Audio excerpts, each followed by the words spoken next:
जनाब, जम्मू कश्मीर में लगातार जो है वो पुल गिरते ही जा रहे हैं। कल आपने खबर सुनी होगी कि उत्तरी कश्मीर के बारामूला ज़िले में न्यू बाईपास पर एक नया पुल जो है वह बन रहा था। हुआ क्या, वह पुल भी निर्माण का कार्य चल रहा था और ढह गया। करीबन 10 मज़दूर जो है उसकी जद में आ गए, ज़ख्मी है, किसी की रीढ़ की हड्डी फ्रैक्चर हो गई है और एक शख्स उनमें क्रिटिकल है जिसे जीएमसी श्रीनगर के लिए रेफ़र कर दिया गया था। ये पहला मामला नहीं है। 2 महीनों की बात करें तो चाहे फिर डोडा हो या जम्मू हो या इसके अलावा बाकी अन्य जगहों पर छोटी मोटी पुली जो है वह लगातार गिरती जा रही है। कुछ हादसों में तो मज़दूरों ने अपनी जान भी गंवा दी, लेकिन उसके बावजूद भी जो नए निर्माण पुलों का हो रहा है वहाँ पर करप्शन जो है वह पीक पर है। लगातार वह अभी पुल पूरे भी नहीं हुए होते हैं, उससे पहले ही वह गिर जाते हैं। उनके पीछे का क्या कारण है यह अभी तक समझ नहीं आ रहा है। हर बार जब भी पुल गिरता है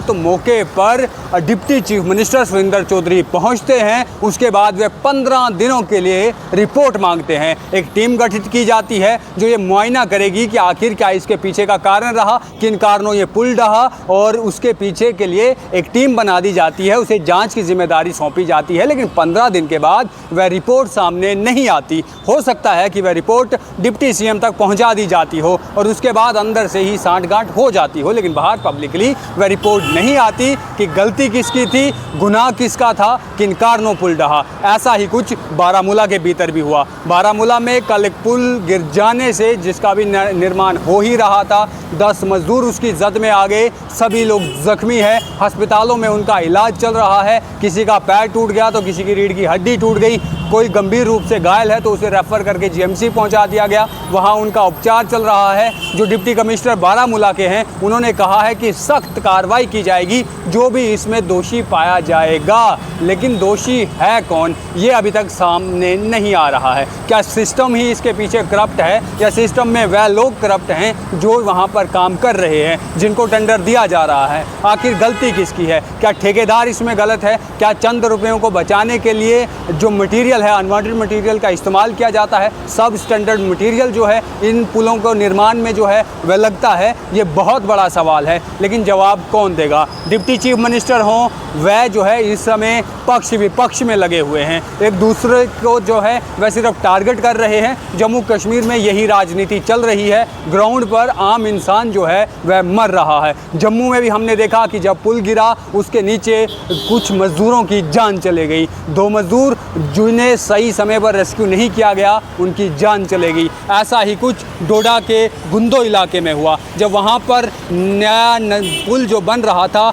90% उसका काम पूरा हो गया था, 10% रह गया था, वह गिर जाता है। वहाँ एक महिला की जान चले जाती है। लेकिन कमेटियाँ बनी, 15 दिनों में डाटा आएगा, क्या कुछ उसमें जो है वो लाया गया, क्या कुछ उसमें निकाला गया, कौन उसमें दोषी पाया गया, किस कॉन्ट्रैक्टर पर कार्रवाई हुई, कौन से पीडीडी के एम्प्लॉय पर कार्रवाई की गई, किसे सस्पेंशन किया गया, इसके बारे में कोई जानकारी जो है वह सामने नहीं आई। ऐसा ही कुछ बारामूला के भीतर भी हुआ। डिप्टी चीफ मिनिस्टर ने कहा है कि हमने जो है वो कमेटी बना दी है, जो भी गुनहगार होगा उसके ऊपर जो है वो कार्रवाई की जाएगी। लेकिन डिप्टी सीएम साहब, कार्रवाई कब होगी? क्या जो कमेटियां आप बनाते हैं वह 15 दिनों के भीतर आपको जो है वह डाटा नहीं दे पाते क्या? या जो कमेटीज़ के हेड हैं उनसे आप क्या बात करते हैं, क्या उनसे पूछते हैं? आप हर जगह पहुंच तो रहे हैं, कह तो रहे हैं, लेकिन अब जम्मू कश्मीर के भीतर वो वक्त आ चुका है जब स्टेटमेंट से कुछ नहीं होने वाला, ग्राउंड पर काम करना बेहद ज़रूरी है।